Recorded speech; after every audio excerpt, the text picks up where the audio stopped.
Interchange. I'm Dan Jones. As always, we have really interesting things to talk about today. It has been one long week of confusion over Wisconsin's gay marriage law. Who's to blame and what happens next? We'll talk about yet another poll that shows taxpayers are overwhelmingly opposed to using any tax money to build a new arena for the Milwaukee Bucks. And we'll wonder out loud why Republican Virginia Congressman Eric Cantor lost to a virtually unknown opponent who hardly had any money to spend on his campaign. Let me introduce everybody before we get going. You've met longtime business reporter Avi Lank, now an occasional essayist for WUWM Radio.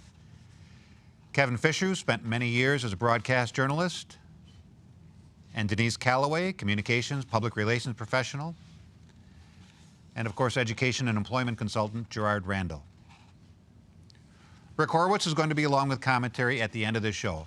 All right, 1 week ago, a federal judge in Madison said Wisconsin's law prohibiting gay marriage was unconstitutional. Courthouses were immediately flooded with gay couples taking out marriage licenses, judges and ministers marrying couples in the hallway. The Attorney General said county clerks were breaking the law and they could face charges for giving out the licenses, that the judge wasn't clear and gay marriage was still legal here. It has been a complete mess. Today, the same judge indicated that she would issue an injunction saying that clerks had to issue licenses, but then she'd probably stay it so they couldn't issue licenses. But still, as of this taping, no decision. It's probably going to come this weekend. Why, when this is happening all around the country, why doesn't the U.S. Supreme Court just take the matter up and then hand down a definitive solution? I mean, this is happening in state after state. Well, the Supreme Court, it'll no doubt get to the Supreme Court, and what they'll do, is anybody's guess. This is just how the law works. It's wonderful that because of what Judge Crabb did or didn't do a week ago, hundreds of gay couples in this state were able to wed. It seems to me there was no downside to them doing that beyond what they had to pay for their marriage license. If it's invalidated, they're no worse off than when they started. And if it's not invalidated, they're married. And probably the federal government will honor those licenses, even if the state decides not to, absent the Supreme Court taking some kind of a decision. The Supreme Court, it's got to get to the Supreme Court. Cases from other states have already worked their way up to the next level, to the appellate courts. The best guess is it will be on the docket of the Supreme Court in some manner come this fall. And until then, we're in a bit of a muddle. It would have been nice, I suppose, if Judge Crabb had been a little more straightforward in what she decided last week. It's fine, as far as I'm concerned, it's fine that a lot of people were able to get married in between. And this whole idea that county clerks would be prosecuted for issuing these licenses is one of the most absurd things I've ever heard. It would be a waste of prosecutorial resources, and if somebody tried to prosecute them, I'm sure they all have legal legs to stand on that would make their actions, even if they were found subsequently illegal, certainly defensible. They're not going to fine or throw a county clerk into jail because of what happened. And by the time you're hearing this, we may know a lot more about it. It may have cleared up a little bit. But it's wonderful that all these people were able to get married. Kevin, do you think Judge Crabb was intentionally unclear? She had to have some idea that this was going to create all this confusion. In my view, she was intentionally vague. She wanted to create an air of confusion. She knew that there would be a mad, elated rush to the courthouses by people wanting to get licenses.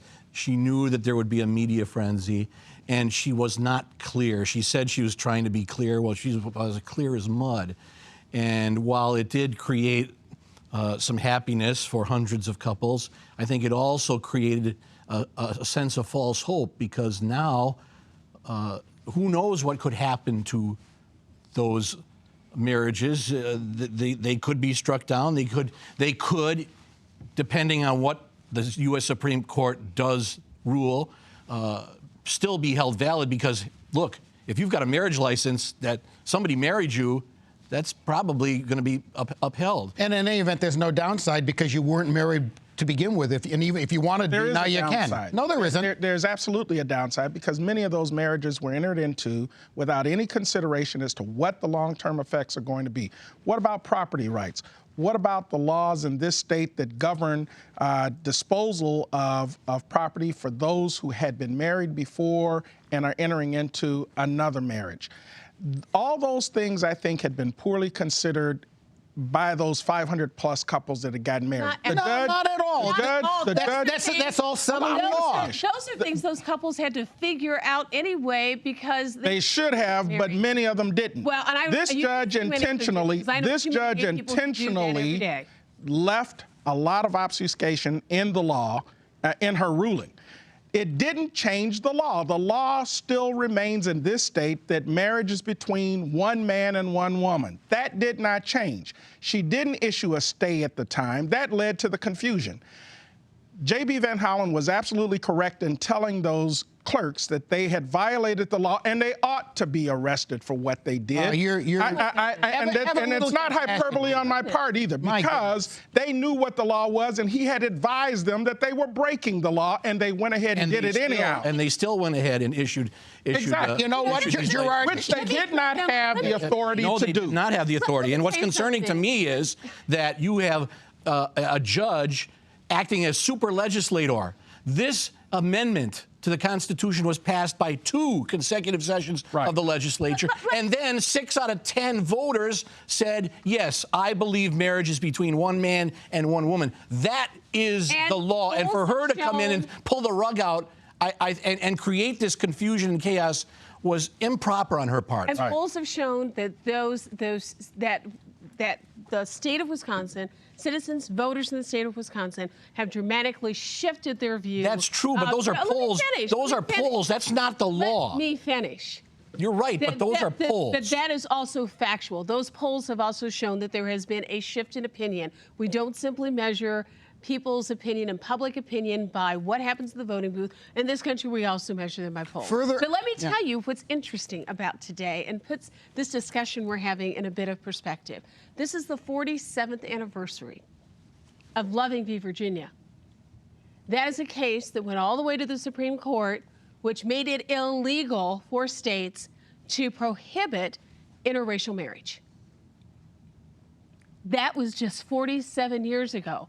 And I'm sure someplace 47 years ago, people in states that outlawed marriage between African Americans and Caucasians were having some of these same discussions. Well, it's what people voted on. It's what our legislature passes. Part of the reason that these types of cases end up going to courts is because both public opinion and the nature of the world in which we live change. And judges take a look at that as well as taking a look at whether or not this is constitutional. The discussion that always seems to center around this is whether or not marriage is between one man and one woman, or whether or not there's a broader view of marriage. What has happened in this case? The issue.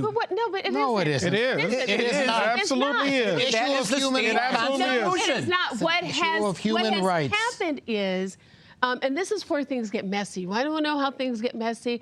Things get messy when judges make rulings like they did this past week. Messy when we legislate things that take away rights from individuals. Who said that was a right for them? That was not a right for them. Messy. No, it was not. In fact, in this Constitution, it is not a civil right. You won't even find the word marriage in the United States Constitution. No matter how large that point is argued, it will not make it a civil right. Gerard, it may be a privilege for them to be able to enter into contracts with each other, but marriage, absolutely not. It's a privilege for people who are gay, but it's a right that people who are straight have. Yeah, because the law says marriage is between one man and one woman in this state. That, Gerard, and I do believe that the reason that... If we believed that, then we would also have to say... I do believe that. If we believe that, we would also have to say that those rules that existed in the South in the 40s, 50s and 60s. Not an equal comparison. Yes, in your mind, it may be, but not in my view. Not in my view. It is absolutely not. The law says that it is right, that there is a law on the books that prohibits African Americans from voting, that prohibits biracial people from marrying each other of another race. At some point, the law is going to have to be respected because it is the law, not because it's what we want the law to be. One last thing here. The fact that you don't like it, I'm sorry. Doesn't make it illegal. One last thing here, Gerard. Yes. You said that the Attorney General has said this is wrong and illegal. Yet somehow or other the state is accepting these licenses, and they say they have gotten advice from the Attorney General. You don't know what he told them? No. I The don't know what Attorney he General told them. never said that what the county clerks were doing, they should do. And in fact, Barbara Crabb never said that what those clerks had done, they should do. But the state office that has to file and register marriages is accepting these licenses, and it talks to the Attorney General. And the Attorney General has told them that they should not issue those licenses. All right, next topic.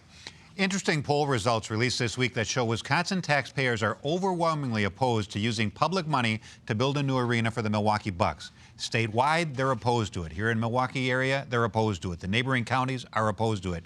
Yet the Milwaukee mayor, the county executive, business leaders keep telling us this project is going to require a regional solution. I wonder if this is going to end up with the team and the league making a very direct threat to leave if the taxpayer doesn't pick up some of the bill. They may do that, and they can do that. They have done it. But Yeah. you can't. I'm sorry. Hello, 2 words for you. George Petak. All right? We saw what happened to him.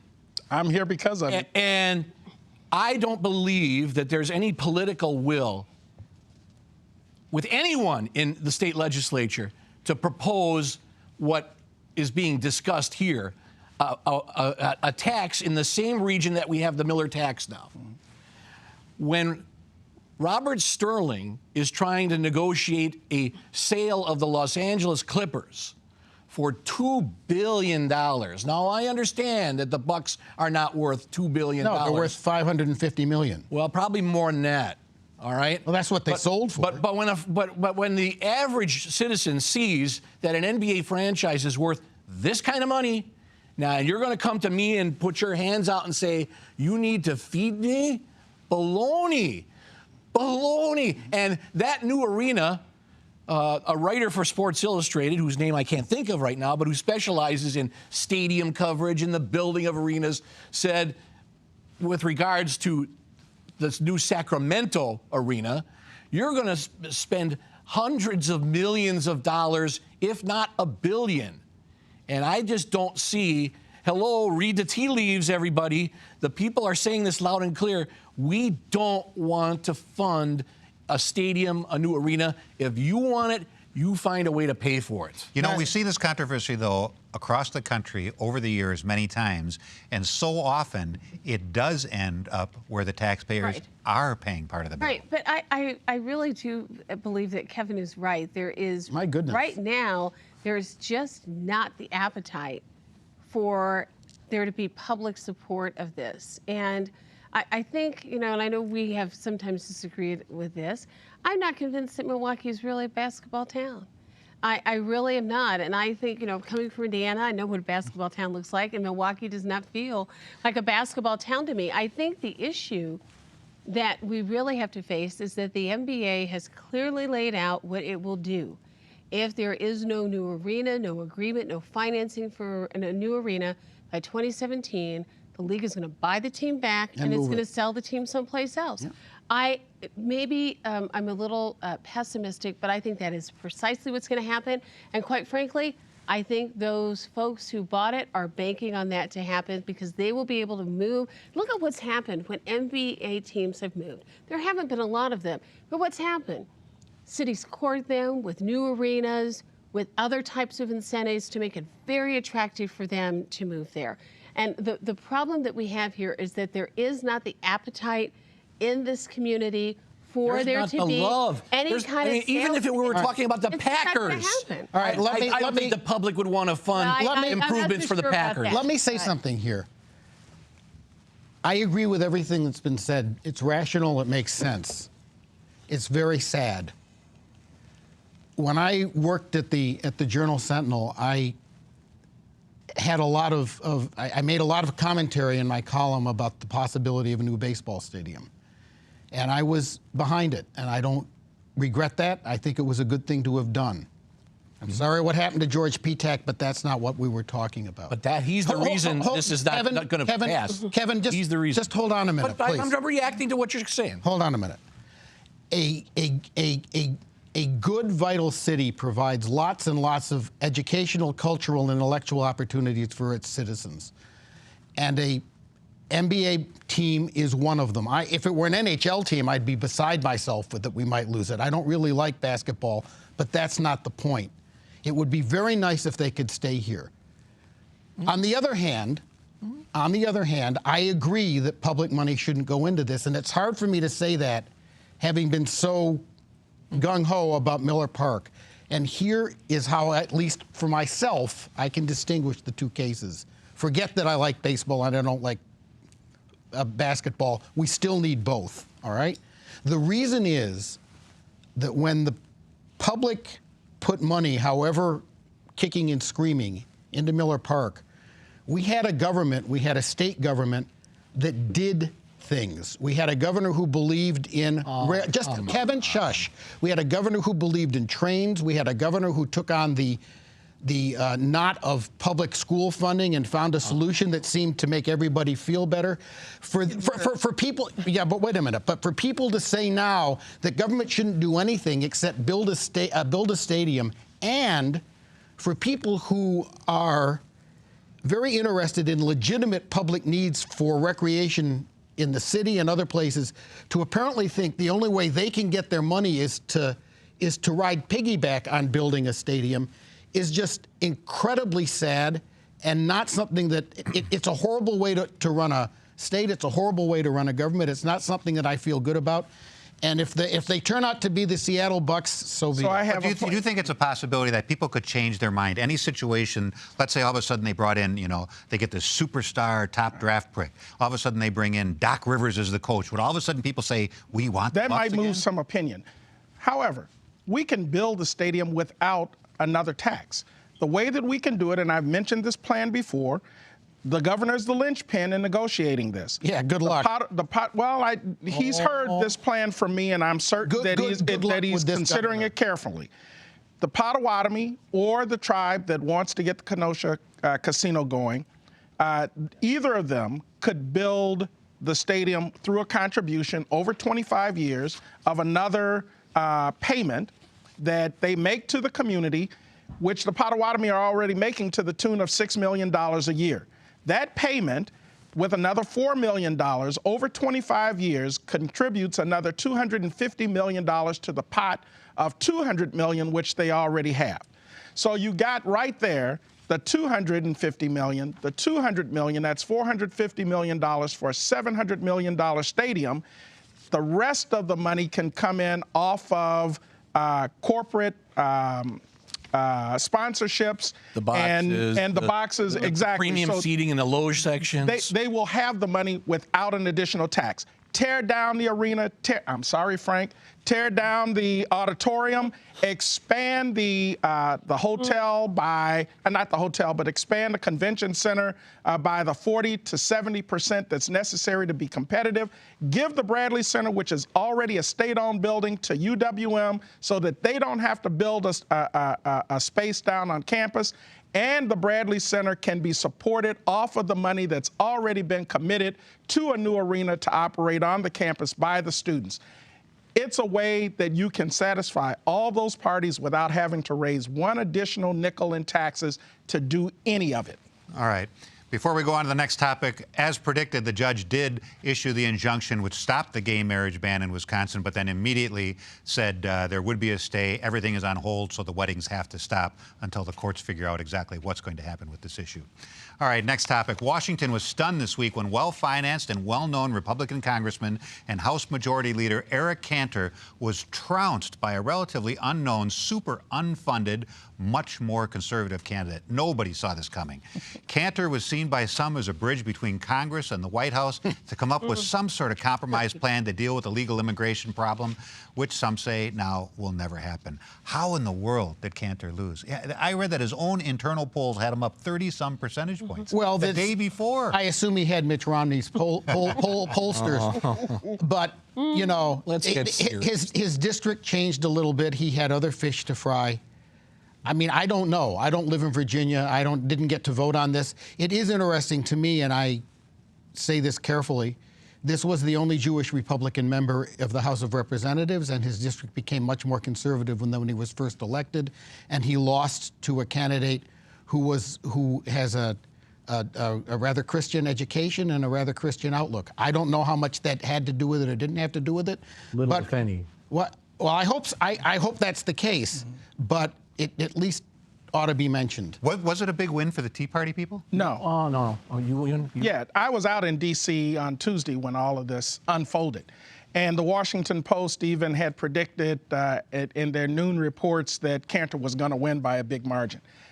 Typical news to say all politics is local. Cantor didn't follow that rule.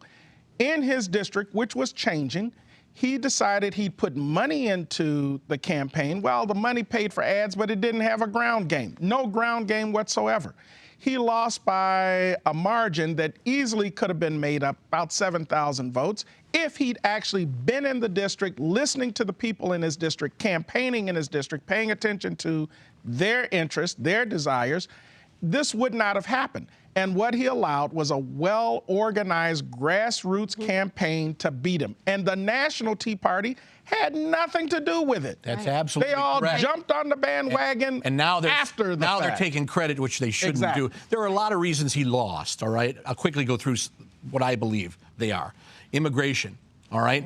Especially when you saw on television the visuals of all those kids Right. At the border. And the Central American station saying, go to America, they'll never turn their backs on a child, all right? I think that had a lot to do with it. And the candidate, a failed candidate who got lazy, he got arrogant. Yep. The reputation on Capitol Hill was that his staffers were the biggest bleep on Capitol Hill. And he was more concerned about, gee, how can I get my fanny in the House Speaker's chair as opposed to representing his constituents. And the lesson here is that the people you represent, the people you work for, they pay attention. And when you don't follow through with them, he made bad deals, he broke promises, and the Tea Party, they thought he was a sure winner, so they didn't even get involved. They didn't. But that's why I think he lost. But it is not an anti-incumbent wave here. Sure. It really makes you wonder. You have had 26 states with House primaries so far, 229 incumbents. Only 2 have lost, Eric Cantor and a 91-year-old Republican down in Texas. It really makes you wonder if you should believe polls from now on. Well, though. I think it points to the problem with polling. I mean, it really does. It's still very old school. It still really depends on people who use landlines. There are a growing number of people now who don't have a landline. They have a cell phone, and that's the only number that they have. So, I mean, polling, it shows the challenge that really exists there. And I think the opportunity that really exists for us to take a look at what is really the best way to try to predict these types of outcomes. The other thing that it really does is it takes a look at that issue we've talked about here before, the likely voter. I think we live in such a political climate now that in any given race, it is almost impossible to figure out who the likely voters are. And money helps, but it doesn't always It's not secure everything. victory. And you know what? That is a very hopeful sign from this election, if you ask me. We continue. Well, the arguing continues on Capitol Hill over that prisoner exchange that recently freed American POW Bo Bergdahl. The first congressional hearings on the swap were held on Wednesday, and Rick Horowitz is sure there will be many more to come. House and Senate Republicans may be hoping to turn the controversy into a long-running series, but Rick sees it as just another summer rerun. Rick. So I guess we can say that John McCain was for the deal before he was against it. And he wasn't the only one. Bring Bo Bergdahl home, they insisted. Do a swap and bring him home. Until President Obama did a swap to bring him home. Then they said it was a terrible idea. Surprised? Yeah, neither was I. This is, after all, the crowd that just says no. How about a little stroll down memory lane? These are the same folks who vowed, this is documented, this is fact, on the first night after Barack Obama first took the oath of office, that their best way back to power was to oppose every single thing that Barack Obama would try to do. And that's what they did from day one.